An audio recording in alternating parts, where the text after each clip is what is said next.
তো hello guys, আমি তোতন আমার ডেলি ব্লগে তোমাদের সকলকে স্বাগতম। আজকে আমি আবার চলে এসেছি তোমাদের কাছে আরও একটা নতুন ব্লগ নিয়ে। আজকে আমি যাচ্ছি রামনারায়ণপুর শ্রী মহতী হরিবাসরে অন্নপ্রসাদ গ্রহণ করতে।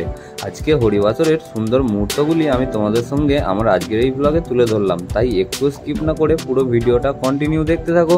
আশা করি আজকের ভিডিও তোমাদের ভালো লাগবে।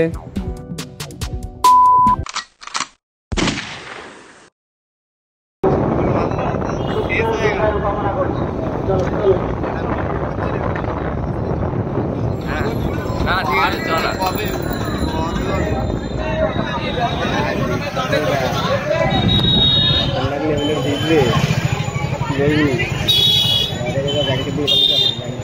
বল না। কি বলছে? ওই তো ঠাকুরটার কাছে যাবো বলেই তো আসা। ঠাকুরের কাছে আদৌ যাওয়া যাবে তো একদম।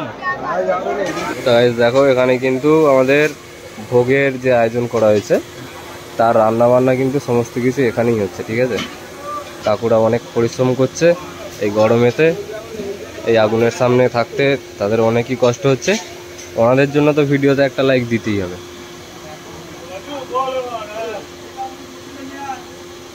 দেখো এখানে কিন্তু ভাত রাখা হয়েছে এইভাবে, আর ওখানে নানান রকম যে তরকারি হয়েছে সেই সমস্ত কিছু রাখা আছে।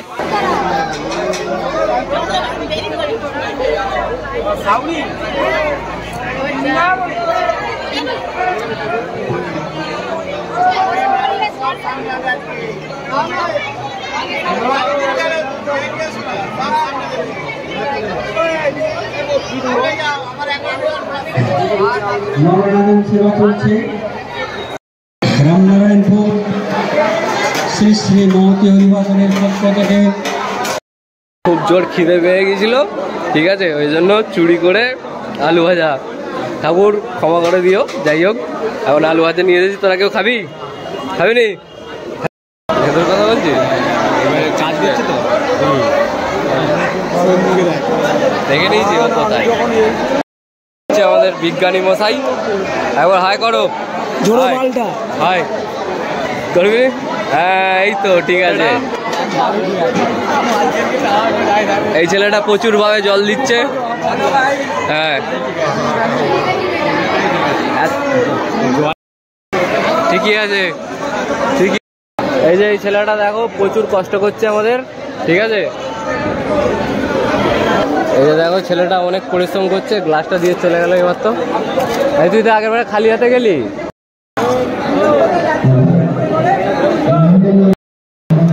প্রচুর পরিশ্রম করছে ছেলেটা, ঠিক আছে। এই যে দেখো আমাদের রানা মাঝি আলু ভাজা দিচ্ছে আমাদের, ঠিক আছে। আলু ভাজা ওই শালা এরকম মার মধ্যে।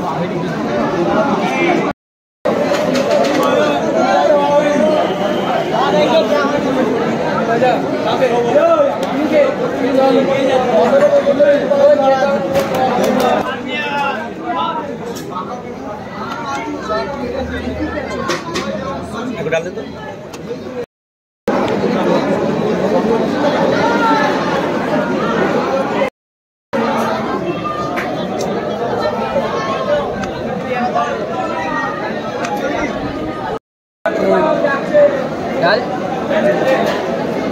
डाल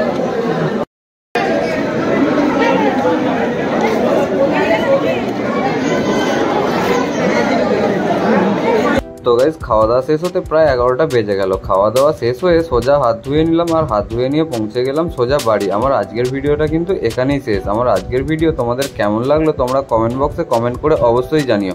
তোমরা ভালো থেকো, সুস্থ থেকো ও পরিবারের সকলকে সুস্থ রেখো। তোমাদের সকলের সাথে দেখা হবে আরও একটা নতুন ব্লগ নিয়ে।